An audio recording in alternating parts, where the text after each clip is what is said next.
Perhatikan, Kapten melihat sesuatu yang mengerikan. Tak lama,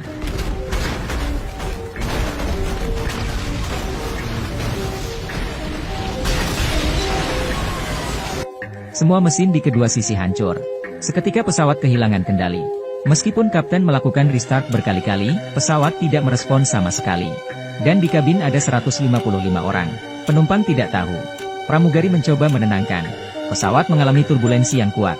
Setelah sadar situasi serius, kopilot mengeluarkan buku manual, mencari pengoperasian darurat. Di saat yang sama, Kapten bergegas memanggil menara darat. Setelah menerima kabar, petugas di menara meminta nomor penerbangan 1549 kembali. Memerintah semua pesawat yang tunggu lepas landas untuk menghindar. Kopilot dengan cepat menemukan proses operasi darurat. Tapi sudah berkali-kali dia mencoba memulihkan. Hasilnya selalu gagal. Dan pesawat jatuh dengan kecepatan yang sangat cepat. Kota padat penduduknya ada di bawah. Kapten langsung sadar. Tidak mungkin kembali dan mendarat di bandara. Dan waktu terbatas. Dia harus dalam waktu sesingkat mungkin melakukan pendaratan darurat. Untuk menghindari bencana yang lebih besar, Kapten hanya bisa melakukan pendaratan darurat di Sungai Hudson. Dia melaporkan keputusannya ke menara. Saat petugas lalu lintas udara dengar ini, dia langsung ketakutan. Karena jika badan pesawat atau sayap menyentuh air terlebih dahulu, kemudian seluruh pesawat akan meledak. Jadi tingkat keberhasilan pendaratan di air nol. Petugas meminta untuk melakukan pendaratan di bandara terdekat. Kapten yang memiliki pengalaman selama 42 tahun, merasa ini sudah terlambat. Pesawat menghilang dari radar. Pesawat berjarak kurang dari 500 meter dari permukaan tanah. Kapten langsung mengeluarkan perintah ke kabin. Saya Kapten. Kita akan menghadapi tabrakan. Pramugari mencontohkan postur membungkuk. Penumpang ketakutan. Semuanya mulai panik. Ada yang saling meminta maaf ke keluarganya. Ada yang mengirim pesan ke istrinya. Saat semuanya sudah siap, Kapten memegang kontrol pesawat dengan kuat. Tak lama. Tarik. Tarik.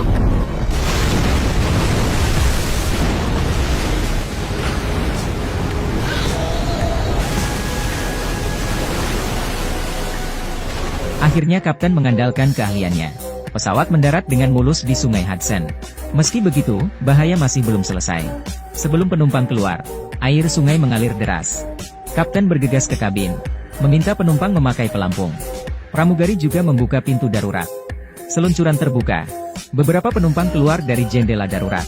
Dengan kerjasama seluruh petugas dan penumpang, mereka semua kabur dari pesawat dengan tertib. Tapi suhu di luar di bawah 0 derajat. Angin yang kencang dan lautan es. Ini ujian baru bagi semua penumpang. Adegan ini, untungnya ada penjaga pantai yang tidak jauh dari situ. Mereka mengirim kapal pesiar untuk membantu. Panggil tim penyelamat darurat untuk datang. Semua penumpang berhasil dievakuasi.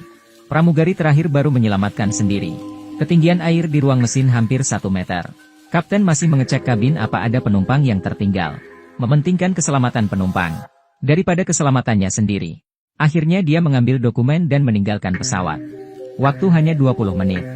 155 penumpang dan petugas berhasil selamat dari bahaya. Dan pendaratan darurat berhasil dengan waktu 208 detik. Setiap gerakan dikarenakan Kapten yang hebat, kemampuan menerbangkan pesawat. Tapi yang mengejutkan, Komite Keselamatan Maskapai menganggap Kapten yang salah. Berdasarkan data pelatihan pesawat dari insinyur, dapat disimpulkan jika mesin pesawat sebelah kiri masih berputar dengan kecepatan rendah. Tidak sesuai dengan laporan kerusakan kedua mesin. Mereka melalui simulasi melihat situasi penerbangan saat itu. Hasilnya, pesawat kembali ke bandara keberangkatan, atau mendarat ke bandara terdekat, masih memiliki kekuatan untuk tiba dengan selamat. Menara telah mengosongkan landasan, tapi Kapten masih keras kepala. Tidak menempatkan 155 penumpang ke tempat yang tidak berbahaya. Ini juga menyebabkan kerugian besar untuk maskapai. Menghadapi rangkaian ini, Kapten hanya bisa menjelaskan situasi dengan sabar. Situasi sebenarnya, mereka menyalakan mesin 5 kali tapi tidak nyala. Tidak ada waktu untuk mempertimbangkan. Dia tahu mendarat di air sama saja dengan bunuh diri. Tapi di bawah ada kota padat penduduk. Untuk menghindari kecelakaan, terpaksa mendarat di Sungai Hudson. Masalah mesin pesawat harus diperiksa baru tahu apa benar-benar rusak. Di saat itu, insinyur berkata mesin kiri hilang kendali saat pendaratan paksa. Jawaban ini langsung membuat Kapten terdiam.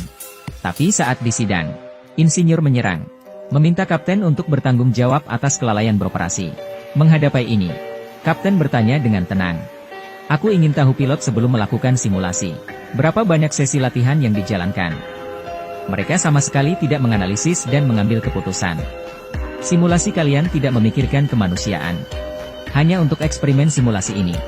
Organisasi menjawab, 4 orang petugas telah melalui 17 kali latihan berulang dan memperoleh hasil ini. Di tengah kesulitan itu, Kapten hanya punya satu kesempatan. Dia masih perlu berpikir dan menganalisis sebelum membuat keputusan. Proses ini memakan waktu. Jadi mereka hanya bisa menebak. Pesawat bisa selamat kembali ke bandara. Pertama, mereka tidak hanya melewati 17 pengulangan. Kedua, mereka tidak mempertimbangkan faktor manusia. Kamu mencari kesalahan seseorang. Itu lebih manusiawi. Begitu kata itu keluar, para organisasi langsung terdiam. Setelah berdiskusi, mereka memutuskan untuk menambah waktu 35 detik. Menjalankan percobaan ulang. Seperti yang diharapkan, mereka ditampar lagi. Setelah tambahan 35 detik. Terlepas dari berulang kali menguji, pesawat tidak berhasil mendarat, malah menabrak gedung. Hasilnya membuat suasana seketika hening. Semuanya memakai headphone mereka, mendengarkan rekaman nyata yang mendebarkan. Ada burung.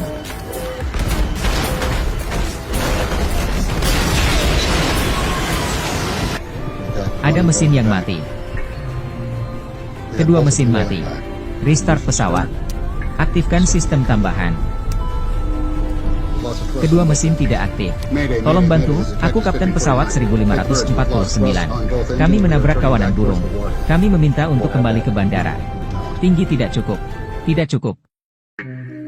Petugas akan mengatur penerbangan 1549. Bisakah kamu mendarat di landasan 13? Tidak, kami hanya bisa mencapai Sungai Hudson. Penjelasan Kapten. Sesuai dengan situasi sebenarnya. Tidak mengubah atau menyembunyikan informasi asli. Semua yang hadir terkejut dengan penyelamatan yang Kapten lakukan. Semua melihat layar. Ada siaran berita jika mesin kiri berhasil diselamatkan. Setelah serangkaian tes, dikonfirmasi jika pesawat rusak total sebelum mendarat. Melihat tatapan semua orang, Komite Keselamatan membatalkan semua keputusan sebelumnya dan meminta maaf kepada Kapten. Terima kasih karena 155 penumpang. Penumpang dan petugas membuat pilihan yang paling tepat. Dan Kapten berkata, kesuksesan penerbangan 1549. Pendaratan darurat bukan karena dia sendiri. Entah itu kopilot, pramugari, semua penyelamat. Adalah keajaiban yang diciptakan oleh kerja sama para penumpang. Ini Januari 2009. Kejadian nyata yang terjadi pada tanggal 15. Kasus pendaratan darurat pertama di atas air yang berhasil dalam sejarah. Transportasi udara beda dengan kecelakaan darat. Sekalinya terjadi, sangat sulit untuk mendarat dengan aman. Karena jauh dari daratan. Dalam sekejap, 1 tahun berlalu. Kata orang, jika tidak sabar tunggu keajaiban. Mungkin hanya ada kata perdamaian. Tapi, jika hanya ada puluhan ribu harapan, juga tidak boleh menyerah. Semoga keajaiban muncul dan bencana tidak pernah terjadi lagi.